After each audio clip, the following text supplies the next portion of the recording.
Hi there everybody, it's Martin Twycross here with another video short. Today's video is a 15-minute clip from a class that I ran titled What Can We Learn from the Great Mediums of the Past? This was the final class of the Great Mediums of the Past course that I ran, which looked at the 5 great mediums who most inspire me.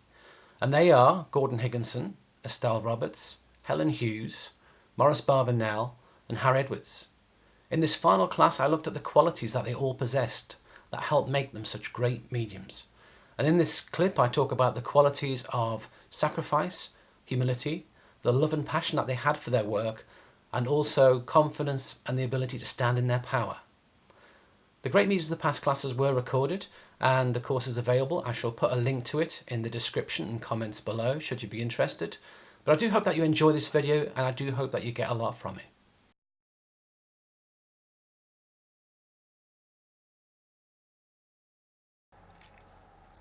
And they made a lot of sacrifices. That's the other thing. With this life of service comes sacrifice. We have to be willing to give something up to get for the gain. As I say, all of them gave their life selflessly in service to the religion of spiritualism, to the spirit world, to humanity. As I said, the men, Gordon, Harry Edwards, Maurice Barbanell, they all gave up businesses. Gordon had shops, retail businesses. Harry Edwards had a printing business. Maurice Barbanell was very good. He had several companies and he let go of all of them. They all let go of it all to follow their spiritual path, their spiritual dreams. They all gave away substantial earning power. They all were substantially less wealthy as a result. So they gave up a lot of money. They weren't able to retire comfortably. They didn't have this huge fund to see them into retirement. They all kept on working in their old age. Such was the life they had. As I said, they had to rely upon charity from family, friends, and other people to help them out, from strangers even, in Helen Hughes' case, with this fund that was set up for her. Harry Edwards, he relied... The sanctuary in Shear was bought jointly with his family. And other family members had businesses and they supported him. If it wasn't for that, he wouldn't have been able to keep the sanctuary running on donations. It just wouldn't have been possible.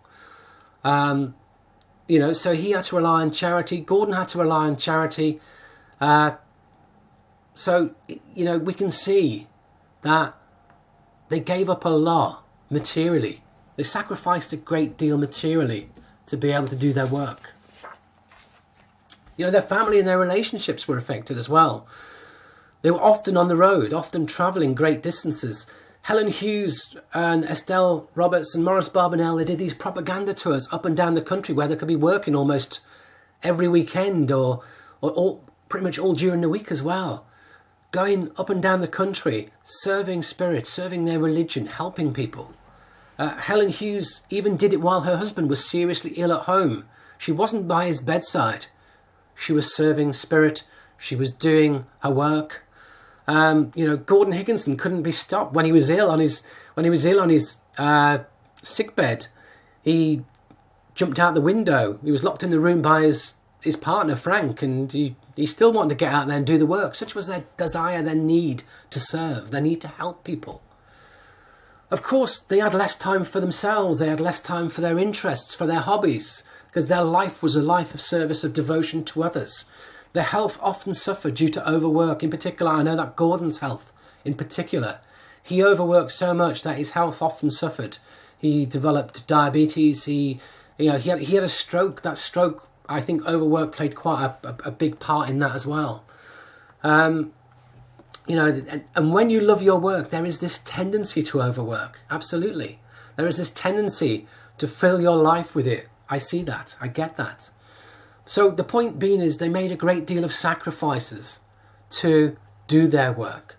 But thank heavens they did, because if they hadn't made those sacrifices, we wouldn't be talking about them now.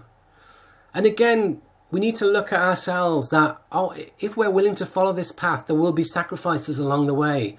And are we willing to make sacrifices in our lives? Are we willing to give up time away from other things we could be doing?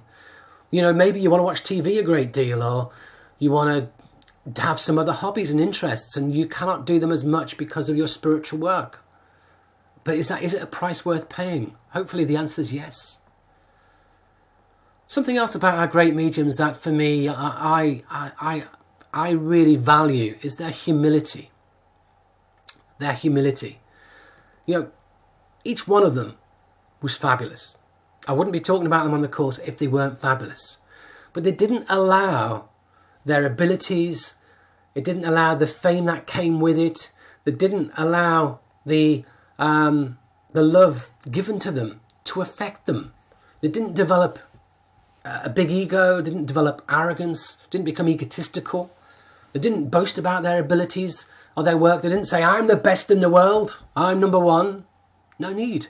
They allow their work to speak for itself. They let their work, the quality of their work, do the talking. They allowed other people to do the talking. In particular, Maurice Barbanell was a huge fan of Helen Hughes, Estelle Roberts and Gordon, and he promoted them a great deal. He did that promotion. They didn't promote themselves. They didn't seek to promote or advertise themselves or seek publicity. Other people used them for publicity. You know, the SNU used them for the propaganda meetings, the publicity meetings. They used their names because they were so well recognised. But Gordon and Estelle and Helen Hughes didn't put demonstrations on of their own in their own theatres and say, "God, come on to me, come and see Gordon tonight, £20 a head, and all the money to me, thank you very much." They didn't do that. So as I say, they didn't boast, didn't need to boast. Gordon would often joke that he was really good. It was a humour. When he was working, I know I'm right. You can come back and apologise later. But he said it with love, and he said it with a smile, and he said it with a twinkle in his eye. He knew he was good. He didn't really boast about it. He didn't need to boast about it. And these great mediums, they had incredible discretion, incredible modesty. You know, they worked for royalty. They worked for famous people, famous actors, famous authors, famous politicians. You know, some of them served a great number of royals from various royal families, and they never spoke about it. They never told anyone about it. They didn't big it up, medium to the royals. Whereas in this day and age, you look on Facebook and the internet, and there's so many mediums bigging themselves up about who they've given readings to, and there's so many mediums I know who've given readings to Princess Diana. I don't think Princess Diana could have had that many readings at all, to be truthful. You know, it's not possible. And she's not here to say who she had readings with or not. But there's so many people who will use that. The great mediums never did. They never did. All they did was they let the quality of the work speak for themselves, and they recognised that they were no better than anybody else. They recognised that we're all equal. They just happened to use their gift. They happened to be in service to spirit. And for me, that humility, it's so important. It really is. It's so important. You know, for me, the finest mediums are the humble ones. Remember, we have to have that degree of humility. And our work will be so much better if we're humble. Spirit will be so much more willing to work through us if we're humble. The results we get within our work will be so much better when we have humility. When you're successful, you don't need to tell the world about your successes. If you do healing and someone has a miracle cure, there's no need to tell the world. There's no need to post it on your website that you cured this person of this and you are a miracle healer. Harry Edwards had the most phenomenal cures. But he didn't say, "Hey, look at me. I'm the new Jesus. I can create miracles." Not at all. No need. Why would he? Why would he? So humility is key. I think as well, something else I like about the great mediums is they had a love and passion for their work. A love and passion. You know, they all loved their work. They found joy in their work. They loved to do it. They were passionate about it. It was all driven by the highest motives. Their motivation was pure, as I said earlier. It was all done for the right reasons. As a result of how much they loved their work, Gordon Higginson could never say no. He was forever double booked. Someone would ask him to serve a church, ask him to do something. Yes, I'll do it. He couldn't say no. Harry Edwards is up late every night till the early hours because he loves his work. He wants to do it. You know, Gordon Higginson, Maurice Barbanell, Harry Edwards, they all work till the moment they pass. Each one of them.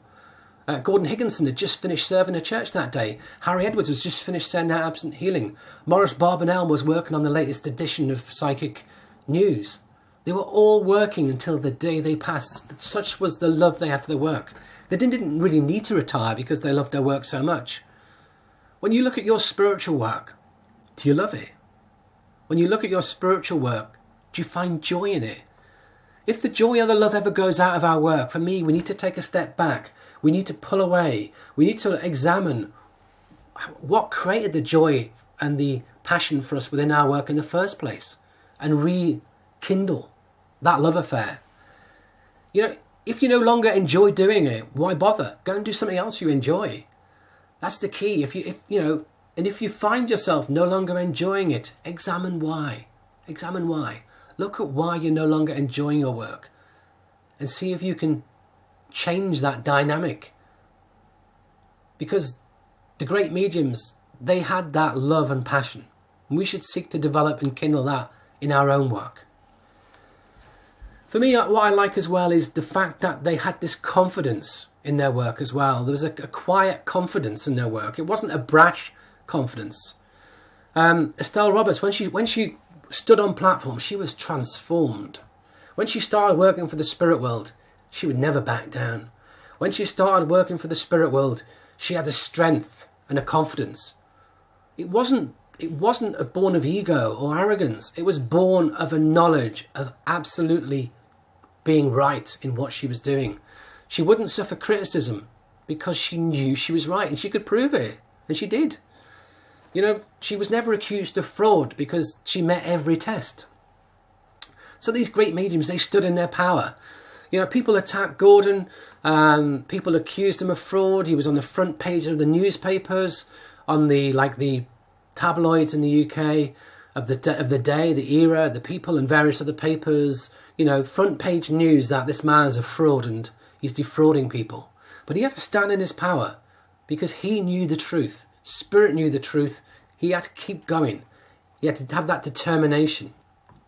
Similarly, Helen Hughes, when she worked for Spirit, there was this confidence came. She just would talk rapid lightning, quickfire succession of information. Rapid. It came out of her. She had such confidence in what she was doing. You know, it's amazing. Amazing.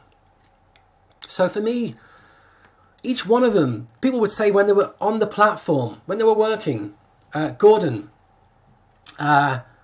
Estelle and Helen Hughes, they were transformed by the power of the Spirit. They stood in their power and they had that confidence in their work. And the confidence, of course, comes from their ability and from the knowledge that they're doing Spirit's work and that they've made themselves the purest possible channel, if that makes sense to you. They've made themselves that pure channel. You know, they're not just... What you get in this day and age, you get a lot of people stand on platform being arrogant and saying, I know I'm right, Spirit are never wrong. And they're making mistakes and they're doing it badly and they're getting it wrong.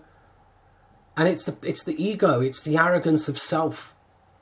But when you know you're working for Spirit and you know you've got that fabulous blend and you know you've put your time and effort into developing it and you know what you're doing is so important, it can give us a great deal of confidence. And interestingly, the next set of classes I'm going to be doing are all about confidence.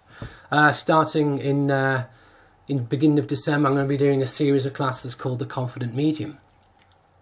And so, you know, this is going to be another aspect we look at, about the need that we have to stand in our power. We have to recognise that the little ego of me doesn't matter.